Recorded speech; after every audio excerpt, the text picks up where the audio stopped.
Good morning everyone, welcome back to my channel mom of two it's Charu Gupta. आशा करती हूँ आप सभी ठीक होंगे, मस्त होंगे, स्वस्थ होंगे, तंदुरुस्त होंगे। सो गाइस, आज का ब्लॉग शुरू हो रहा है। सो यहाँ पर रूम की सफाई चल रही थी। रुद्राक्षी बाहर थी, उठ चुकी थी, तो फिर मैंने आज रूम से स्टार्टिंग करी थी। यहाँ पर सब जो मैसीनेस थी वो सब क्लीन करी। आफ्टर डेट मैं यहाँ पर झाड़ू वगैरह लगा रही थी। आप इससे पहले आपने जो ब्लॉग देखा था वो जन्माष्टमी का था, जो कि 2 पार्ट्स में आया था। काफ़ी लॉन्ग हो गया तो मैंने उसे 2 पार्ट्स में अपलोड किया था। और आपने देख लिया होगा किस तरीके से डिवाई में जन्माष्टमी का त्यौहार बड़े धूम और धाम से मनाया जाता है। और काफ़ी अच्छी डेकोरेशन हो रखी थी। हर साल जाते हैं, और एक आध दो पिछली साल नहीं गई थी क्योंकि गुड़िया थी। आफ्टर डेट मैं अब की बार गई थी, और बहुत अच्छी वाली डेकोरेशन होती है। पूरा मार्केट सजा होता है, और जो हमने आपको दिखाया वो 11 से 12 तक के बाद का है वो टाइम जो है। तो त्यौहार के टाइम पे तो रौनक रहती है हर जगह। हम भी गए थे क्योंकि उससे पहले काफ़ी भीड़ रहती है, तो हमारा जाना व्यर्थ ही होता है। इसलिए हम लेट जाते हैं, जिससे कि हमें ज़्यादा भीड़ भाड़ ना मिले। फिर भी खूब चहल पहल थी, और लास्ट ही था वो, सब जगह आरती वगैरह हो रखी थी लास्ट में 12 बजे करीब। हमारी जो गली में ही था एक मंदिर, तो जहाँ पर जो पहला स्टार्टिंग में दिखाया था, जहाँ पे बर्फ़ पर हम चल कर जा रहे थे।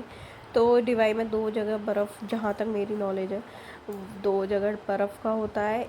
एक जो हमने सबसे स्टार्टिंग में दिखाया था वो हमारी गली में ही था, और जो लास्ट में दिखाया था वो हमने 12 बजे के बाद में गए थे, क्योंकि वहाँ पर बहुत लंबी वाली लाइन लग रही थी। आपने ब्लॉग में देखा होगा, हम जा रहे थे, बहुत लंबी लाइन थी। बट 12 बजे के बाद में जब हम गए थे तो वहाँ पर इतनी भीड़ नहीं थी। लोग तो थे पर भीड़ नहीं थी इतनी जितनी पहले थी। वहाँ पर मैं बस एक बार ही गई हूँ, अब सेकंड टाइम मैं अब गई थी।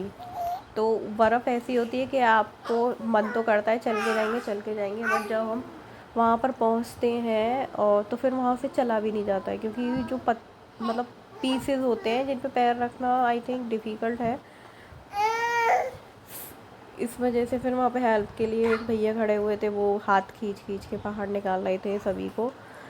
तो ये आपको मैंने शो कर ही दिया है जो भी कुछ था, जैसे भी डेकोरेशन थी। और एक जगह वो पानी में चल रहे थे, मतलब वो गंगा जी का दिखाया था जो निकलती हैं शिव जी की पिंडी से। तो वो पूरा सेटअप लगाया हुआ था, वो भी बहुत अच्छा था। उससे पहले जहाँ एंट्री करी थी वो हॉन्टेड हाउस बना रखा था। कुल मिलाकर जो है जन्माष्टमी का त्यौहार हमारा अच्छा खासा गया, जो कि पूरी साल वेटेड होता है। तो जन्माष्टमी के नेक्स्ट डे गाज वगैरह खुलती हैं। उस दिन की मेरी ब्लॉगिंग कुछ हुआ नहीं था, क्योंकि मूड तो धनुष ने ख़राब कर रखा था। उनका एग्ज़ाम शुरू हो गए आज से, तो वो पढ़ाई वगैरह नहीं कर रहे थे मेरा उस वजह। तो मैंने फिर मेरा मूड ऑफ हो गया, तो मैंने कल की तो कोई ब्लॉगिंग करी नहीं थी, मतलब जन्माष्टमी के नेक्स्ट डे। ये डे आफ्टर डे का है, 18th। आप यहाँ पर फिर मैंने यहाँ झाड़ू वगैरह लगा दी थी किचन। अब मैं किचन की लगा कर ला रही हूँ। गुड़िया रानी खेल रही है वो अपने पापा के साथ, तो वो नहा रहे हैं, तो वहीं वॉकर में बैठी रहती है, पानी के साथ खेलती रहती है। जो मैं बता रही थी, जन्माष्टमी के नेक्स्ट डे गाज खुलती है। गाज का एक मतलब गाज एक धागा टाइप का होता है, जिससे कि बनाई जाती है। कई सारे लूप लगाए जाते हैं उसमें, एक गाज बनाई जाती है। मतलब किसी के यहाँ सभी की ली जाती हैं, किसी किसी के यहाँ पे जो मैरिड बच्चे होते हैं, लड़के होते हैं, उनकी नहीं ली जाती, उनकी वाइफ और उनके बच्चों की ली जाती है। और वो जो लूप होता है, जो धागे होते हैं, वो बांध लेते हैं जन्माष्टमी के दिन ही बच्चे, और जो घर में महिलाएं होती हैं वो लोग।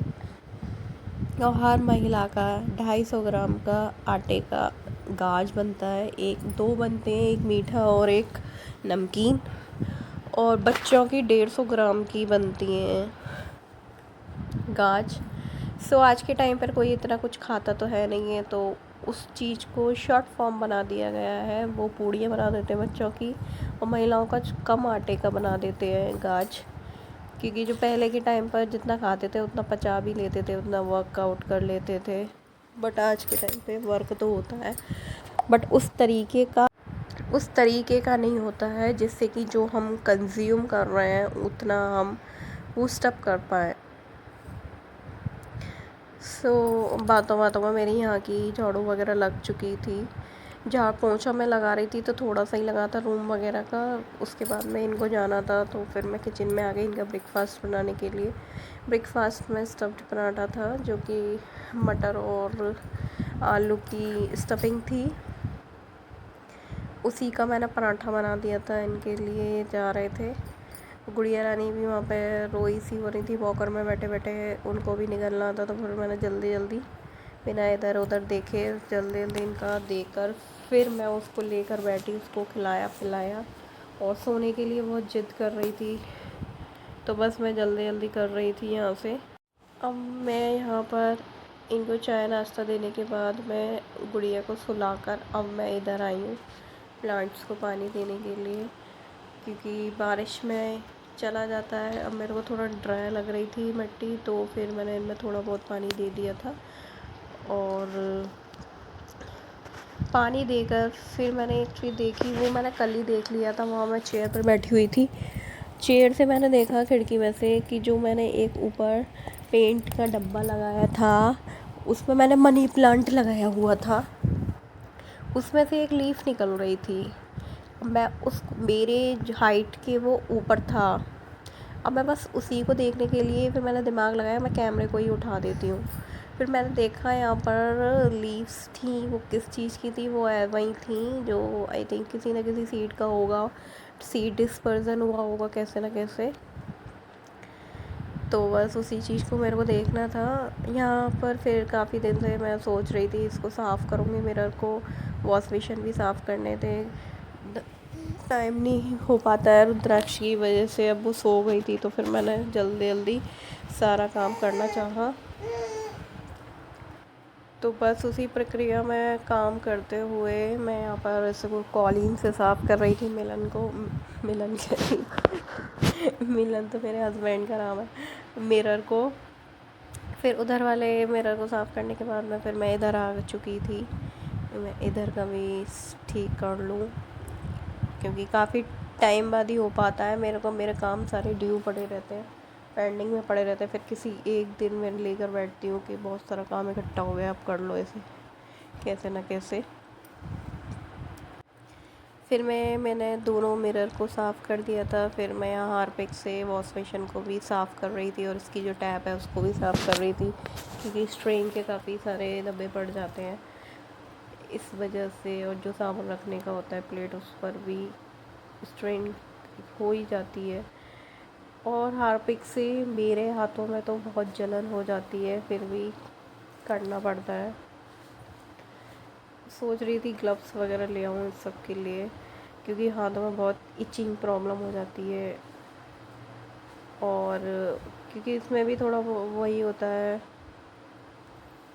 एसिड, उसी की वजह से सब क्लीन वगैरह होता है। और हाथों में जलन का कोई दिक्कत है ही है। फिर मैं यहाँ पर हार्पिक डालकर मेरे को थोड़ा बहुत फुलाना था, बट टाइम इतना था नहीं कि मैं फुला लूँ और फिर इसे साफ़ कर लूँ और भी काम कर लूँ, क्योंकि रुद्राक्षी का उठने का कोई भरोसा नहीं है। कितने बजे सोए, कितने बजे उठे, कितनी देर सोए, इसका भी कोई भरोसा नहीं है। लो जी, बातों बातों में हमारा ये तो क्लीन हो चुका है। मैं करूँगी दूसरा वाला वॉश बेसिन। यहाँ पर भी मैंने हार्पिक वगैरह डाल दिया सब चीज़। तो यही सब चल रहा था डेली वर्क में। इसके बाद में फिर मेरे को पोंछा वगैरह करना है, नहाना धोना है, रुद्राक्षी के उठने से पहले ये सब काम करने हैं, क्योंकि वो अगर उठ गई तो फिर मेरा सब काम ऐसे ही पड़ा रहता है। फिर नहीं पता होता कब क्या होगा, कितना टाइम लगेगा क्या करने में। देखिएगा दोस्तों, धनुष को आज 2 ट्रॉफ़ी और एक सर्टिफिकेट मिला है।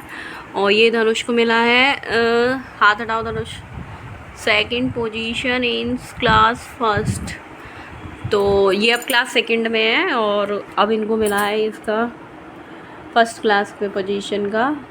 और ये वो पहले सर्टिफिकेट दिखाओ, सर्टिफिकेट और ये सर्टिफिकेट सीधा करो। और ये सीधा नहीं पकड़ा जा रहा है। ये इनको सर्टिफिकेट मिला है, ये भी इसी का मिला है, second position in first class. और ये उस दिन जो ट्रैफिक पुलिस बने थे फैंसी ड्रेस कंपटीशन, उसका मिला है ये participant channel long of two इस चारू। आशा करती हूँ आपसे विश्वास दूंगे, ज़बरदस्त दूंगे। आज के ब्लॉग में देखा होगा हम पिज़्ज़ा बना रहे हैं, हम खा रहे हैं खुद ही इनके पिकार में। So guys, welcome back to my channel mom of two, it's Charu Gupta. और ये रुद्राक्षी है हमारी, जो लगी पड़ी हैं, पता नहीं किस किस में लगी पड़ी हैं। खुद से ड्रॉर खोलती हैं और खुद से ही अपना हाथ उसमें घुसा लेती हैं, लग जाती है फिर इनके।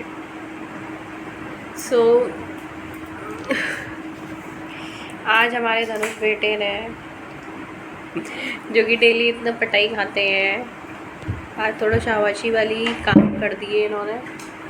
इनको 2 ट्रॉफीज़ मिली हैं, एक सर्टिफिकेट मिला है। तो नाम रोशन कर दिया, कह रहे थे हमसे आकर कि हमने तो आज आपका नाम रोशन कर दिया है। तो थोड़ी बहुत हमें भी खुशी हो गई, क्योंकि मैं इसकी पढ़ाई के पीछे लगी रहती हूँ। और सब लोग ये सोचते हैं कि पता ना कौन सी IAS PCS की पढ़ाई पढ़ रहा है जो इसके पीछे इतना लगा जाता है। तो मैं भी कहना चाहती हूँ कुछ, कि भले ये IAS PCS की पढ़ाई ना हो, बट इनके लेवल से ये IAS PCS की पढ़ाई से कम नहीं है। जो कोर्स हमारे स्तर पे था और इनके स्तर पे वो कोर्स अभी से आ चुका है, जो हमारा लिए हायर क्लासेस में था। तो काफ़ी चेंजेस हैं सिलेबस में, पहले सिलेबस में और अब के सिलेबस में।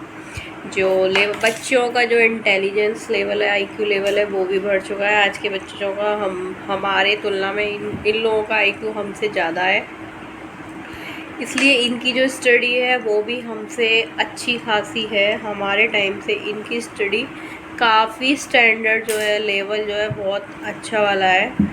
सो उससे कंपैरिजन नहीं किया जा सकता कि IAS PCS की पढ़ाई पढ़ रहा है इसलिए इनके पीछे लगा जाता है। तो बस इनके लिए वो पढ़ाई IAS PCS से कम नहीं है। और कुछ अचीव करना इस टाइम पर वो भी अच्छा है, मिल रहा है, जो भी कुछ मिल रहा है, मेहनत भी है उसके पीछे।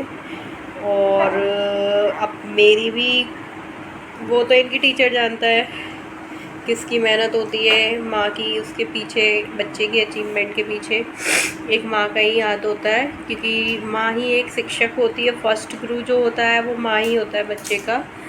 उसके बाद में एनवायरनमेंट के पास कनेक्ट करता है वो, पहले तो वो अपनी माँ के कांटेक्ट में आता है। और चलो बच्चा किसी एक स्तर पे अच्छा हो, किसी एक क्षेत्र में अच्छा हो बच्चा। और रही बात थोड़ी शिष्टाचार की, शिष्टाचार भी माँ के ऊपर डिपेंड करते हैं कि बच्चे के सिस्टम, बट कुछ माँ, हर चीज़ में माँ ही रोल नहीं, कुछ इनकी संगति का भी असर पड़ता है। संगति का असर पड़ता है, बच्चा किसके संगत में रह रहा है, किसके संगत में नहीं रह रहा है, अच्छी संगत है, बुरी संगत है। माँ तो घर में देख सकती है, बट उसके बाद तो इनकी संगत पे, किस एनवायरनमेंट पे ये रह रहे हैं, वो उस पर डिपेंड करता है। और फिर थोड़ा बहुत मैं तो इनको समझा ही सकती हूँ कि भाई थोड़ा कम ऊधम बचाओ, अच्छा बोलो, अच्छा सुनो, अच्छा बोलो। जब अच्छा सुनेंगे तभी अच्छा बोल पाएंगे, और जब अच्छा सुनेंगे ही नहीं, गंदा सुनेंगे तो फिर गंदा ही बोलेंगे। सो उसमें भी पूरी कोशिश रहेगी कि इनके अंदर जो आचरण है, थोड़ा शिष्टाचार, उस सब का भी इनको ज्ञान दिया जाए। अभी छोटी गुड़िया है, उसको तो कोशिश रहेगी कि वो शरारती ना हो, और जो रिस्पेक्ट होता है सामने वाले का वो भी पूरी तरीके से किया जाए। अब मैं आगे मेरी कोशिश यही है कि इनको थोड़ा बहुत गुड हैबिट्स और गुड मैनर्स दिए जाए, जिससे कि जो जिस क्षेत्र में सुना जाता है हमें भी वो चीज़ हमें ना सुनने को मिले। पूरी कोशिश रहेगी कि इनके अंदर अच्छी गुड डिसिप्लिन, और आज के ज़माने में ये चीज़ बहुत ज़्यादा इम्पॉर्टेंट है कि बच्चों को अच्छी परवरिश दी जाए, अच्छा ज्ञान दिया जाए, अच्छे आचरण दिया जाए, अच्छी शिष्टाचार में बिठाया जाए, और वो अच्छी संगत में रहें ये बच्चे। क्योंकि आज का एनवायरनमेंट जो है बच्चे को कहीं बाहर भेजने का, वो बहुत ही ज़्यादा हॉरेबल है माँ के लिए। मतलब आगे इन्हें कैसे भेजा जाएगा, क्या होगा, आजकल के सोच के बना लगता है कि कैसे कहाँ भेजें इन्हें। सो जितना हो सकेगा इनके अंदर अच्छी आदतें डाली जाएंगी और अपना बेस्ट दिया जाएगा हर क्षेत्र में। जैसे भी बच्चों की परवरिश हो, जो चीज़ हमने अचीवमेंट नहीं करा वो इन बच्चों के थ्रू शायद हो जाए। हर माँ बाप का सपना होता है कि उनका बच्चा IAS PCS बने, इससे कम तो कोई सोचता ही नहीं है। सबका एक ड्रीम होता है कि उसके बच्चे को सल्यूट मिले, सलामी दी जाए, कुछ ओहदा हो उनका। और अब देखो किसका ड्रीम अच्छा होता है। जो हमारे माँ बाप का ड्रीम था, हमारी माँ का ड्रीम था, वो हमने पूरा किया, और जो हमारा ड्रीम है वो शायद हमारे बच्चे पूरा कर दें। तो इससे बड़ी बात तो कोई हो ही नहीं सकती कि और अचीवमेंट जो होता है, एक चीज़ और, चाहे वो फर्स्ट क्लास का हो या फिर 12th का हो या 10th का हो, बच्चा अगर एक कोई चीज़ भी मिल जाए उसे एज अ प्राइज़, तो बहुत बड़ी बात होती है। चाहे एक टॉफ़ी हो, चाहे एक चॉकलेट हो, चाहे एक ट्रॉफ़ी हो या सर्टिफिकेट, कुछ भी हो, तो माँ को जो अंदर से खुशी होती है वो एक माँ की फीलिंग होती है। सो प्लीज़ इस पढ़ाई को IAS PCS से कंपैरिजन ना करें, क्योंकि बच्चे का जो एक, उसे बच्चे को भी अच्छा लगता है और कुछ मिलता है उसे तो स्कूल से। सो गाइस, मिलते हैं आपसे एक और नए ब्लॉग के साथ। जब तक के लिए bye bye. Please do like, share and subscribe my channel. Bye bye.